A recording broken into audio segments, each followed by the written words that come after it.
कोई फर्क नहीं पड़ता है, तो बड़ी अच्छी बात है, आपको कोई फर्क नहीं पड़ता है तो। लेकिन सच्चाई यही है, एक एनजीओ को अगर पॉलिटिकल फंडिंग, एक एनजीओ को अगर कोई विदेशी फंडिंग मिलती है तो आप उसे पकड़ लेते हैं, आप उसे कहते हैं कि आप एजेंडा चला रहे हैं, देश तोड़ने की बात हो रही है। लेकिन राजनीतिक पार्टी को फंडिंग मिल रही है विदेश की, तो इसे तो साफ साफ कहा जा सकता है कि देश को तोड़ने के लिए राजनीतिक पार्टियां खड़ी हैं, क्योंकि आपने उसकी ऑडिटिंग पर भी बैन लगा दिया। अब कोई कर ही नहीं सकता ऑडिट, सीएजी उसकी ऑडिट नहीं कर सकता। और एक दो साल नहीं, 1976 से इसमें कांग्रेस इनकी शागिर्द बन गई। कांग्रेस इनके साथ कदम से कदम मिलाकर के चली इस मुद्दे पर कि हां, हमको भी जरा चोरी से बचा लो भाई। 1976 से लेकर के अब तक तो हमें ही पैसा मिलता था ज्यादा, क्योंकि हम ही पावर में रहे सबसे ज्यादा। तो कांग्रेस भी इस मुद्दे पर शागिर्द बन गई, दोस्त बन गई भारतीय जनता पार्टी की, और कहा कि ठीक है, जो भी विदेशी फंडिंग मिल रहा है किसी भी पॉलिटिकल पार्टी को, उसकी जांच नहीं होगी। यह है चंद्रबाबू नायडू जी नीयत का सवाल। और तभी मैं कह रहा हूं कि क्यूबाइड नेटवर्क से यह अपेक्षा मत कीजिए कि नीयत जहां गड़बड़ होगी उस क्यूबाइड नेटवर्क नहीं उठाएगा। उठाएगा और बड़ी मजबूती से उठाएगा, किसी के भी खिलाफ उठाएगा, कहीं दबने वाला नहीं है। तो ये जो अभी सोशल मीडिया पर ये चल रहा है तंत्र की 500 रुपए हो जाने से भ्रष्टाचार कम हो जाएगा, कुछ ठकुर सुहाती करने वाले आ गए हैं यूट्यूबर्स, वो शुरू कर दिए हैं इस तरह की कहानी कि 500 रुपए के नोट अगर हो जाएंगे तो करप्शन ये हो जाएगा, और टेक्नोलॉजी का बड़ा सहारा। अरे टेक्नोलॉजी का सहारा तो होना चाहिए, लेकिन इसका तो जवाब दे दीजिए कि ये क्यों आपने पॉलिटिकल पार्टी को फॉरेन फंडिंग की ऑडिटिंग से बाहर रखा, क्यों रखा? कोई जवाब है? नहीं जवाब है। तो ट्रांसपेरेंसी का नियत नहीं, पारदर्शिता की नियत नहीं, और आप डिजिटाइजेशन से करप्शन को कंट्रोल करना चाहते हैं, डिजिटाइजेशन से वर्ल्ड इकोनॉमिक फोरम के माफिया को और ब्रिटेन की महारानी को आप मजबूत करने जा रहे हैं। ये ब्रिटेन की महारानी की दलाली चल रही है। हमारी दिक्कत यह है कि हमारे जो बहुत सारे जो इन्फॉर्म्ड लोग खुद को कहते हैं, वो बिहाइंड द कर्टन क्या चल रहा है ये पता नहीं है। आपको नहीं मालूम है कि हमारे देश का जो रिजर्व बैंक है उसको चला कौन रहा है? वो हमारा देश, हमारे देश की सरकार नहीं चला रहा है, वो बैंक ऑफ रीसेटलमेंट से हो रहा है, और वहां जो इंग्लैंड का जो फेडरल बैंक है वहां से चल रहा है ये सारा खेल। तो इस बात को समझना पड़ेगा, ये जो इंटरनेशनल लॉबी है वो देश की संप्रभुता को और खास तौर से जो फाइनेंशियल सेक्टर्स है उसका नियंत्रण चाहता है, और उसके लिए बैकडोर वो टेक्नोलॉजी को बना रहा है। हां, हमारा ऑपरेटिंग सिस्टम हो, हमारा सब कुछ हो जिस पर हम ट्रैक कर सकें, खुद को ट्रैक कर सकें, जो समंदर के पार जिसका कोई सिस्टम नहीं हो, हम अगर ट्रैक कर सकें तो आप करिए। फिर भी आप जनता को कैशलेस मत कीजिए। अब 500 रुपए का नोट हो, चाहे 200 रुपए का नोट हो, चाहे 100 रुपए का नोट हो, कैशलेस आपको नहीं करना है। 2000 रुपए के नोट को वापस ले लिया तो कोई बुद्धि थी या नहीं थी? जब 2016 में नोटबंदी की, फिर नया 2000 का नोट ले आए आप, उससे पता चला कि अरे इसमें तो और ब्लैक मनी चल रहा है। ब्लैक मनी कौन कर रहा है जो सबसे ज्यादा इस्तेमाल? एम्बुलेंस में भर भर करके पैसे जाते हैं इलेक्शन के दौरान। उस वक्त ये तत्व ज्ञान नहीं होता क्या? नहीं होता। ये बात आज आप उठा रहे हैं कि पॉलिटिकल करप्शन को रोकना है तो कैश को रोकना पड़ेगा। टेक्नोलॉजी तो और आपको मदद करेगी।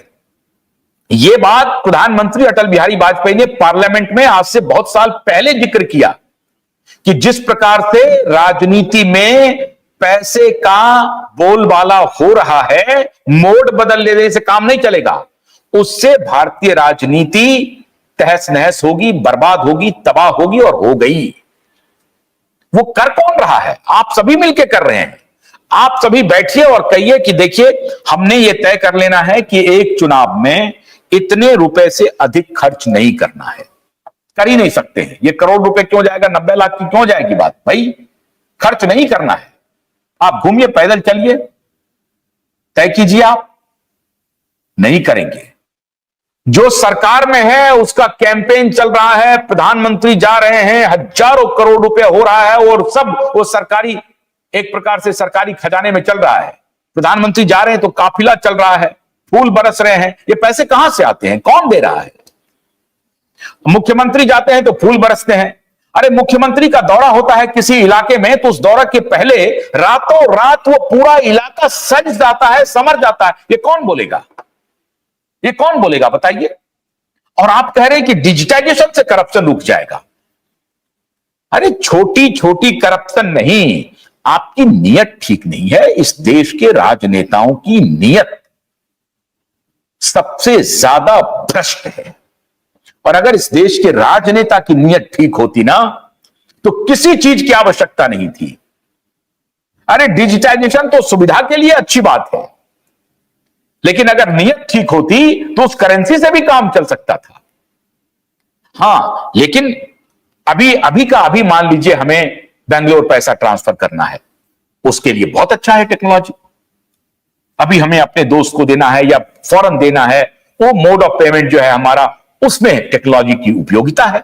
तो जो उपयोगिता टेक्नोलॉजी की है उसका अधिक से अधिक इस्तेमाल करें, अधिक से अधिक इस्तेमाल करें। लेकिन कैश को हटा करके ये नहीं काम कीजिए आप, ये फिर डिपेंडेंसी हो जाएगी, ऑल्टरनेट फिर आपके पास सॉल्यूशन नहीं रहेगा, तो फिर इसका बेजा इस्तेमाल शुरू हो जाएगा।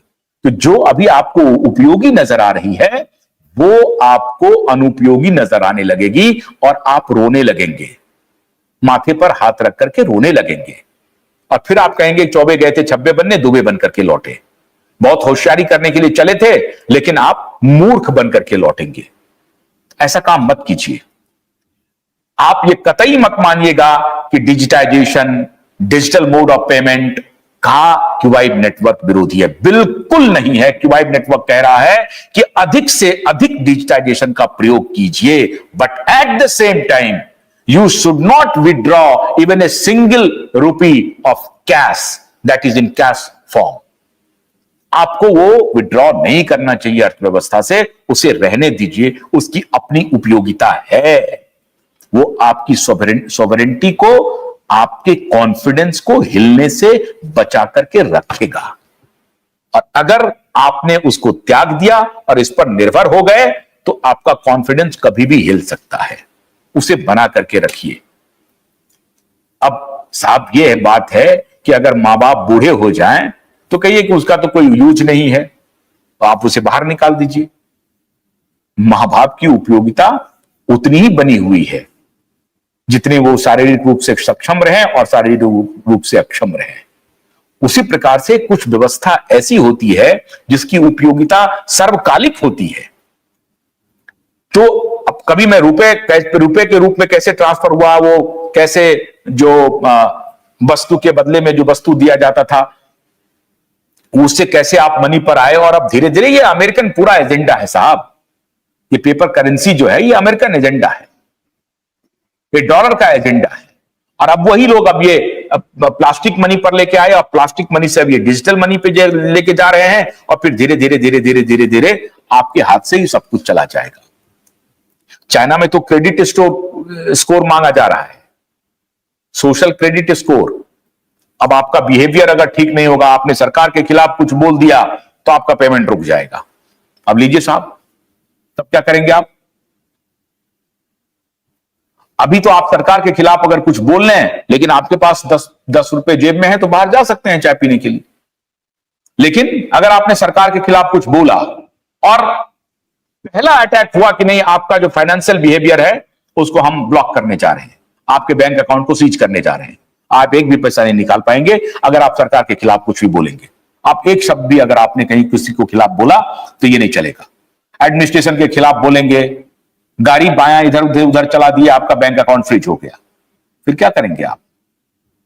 ये लार्जर डिजाइन है वर्ल्ड इकोनॉमिक फोरम का, to control the population, to curb the democracy. Democratic value को कर्व करने के लिए, उसको टेढ़ा करने के लिए, उसको मोल्ड करने के लिए दीज आर दी apparatus। हम लोगों को इसके लिए अलर्ट रहना चाहिए। लेकिन इसका मतलब यह नहीं है कि टेक्नोलॉजी का यूज ना करें, टेक्नोलॉजी का खूब यूज करें, लेकिन अलर्ट रहें कि कहीं हमारे डेमोक्रेसी पर, कहीं हमारी सोवरेंटी पर, कहीं हमारी स्वतंत्रता पर कहीं तो हमला नहीं हो रहा है। इसके लिए हमें सजग रहना पड़ेगा। इसीलिए 500 रुपए की वापसी की कोई भी बात अगर कहीं भी आए, आप सब खड़े रहिए, अलर्ट रहिए और चंद्रबाबू नायडू को संदेशा दीजिए कि चंद्रबाबू नायडू जी, आपको भी देखा है और आंध्र प्रदेश के नेताओं को भी देखा है, 500 करोड़ के बंगले को भी देखा है, वो आप जिन्होंने आपसे सत्ता छीनी थी, वाईएसआर के पुत्र का जो बंगला है समुद्र के किनारे में, उसे भी देखा है। तो साउथ इंडिया के जो करप्ट पॉलिटिशियन है, पहले उनको ठीक कीजिए, फिर ये व्यवस्था पर आइएगा। व्यवस्था दुरुस्त है, आप लोग ठीक हो जाइए। तो ये डिजिटाइजेशन और कैश की वापसी, इस दोनों मुद्दों पर अलर्ट रहना है, क्योंकि आपको बार बार अलर्ट करता रहेगा। बहुत बहुत शुक्रिया, नमस्कार।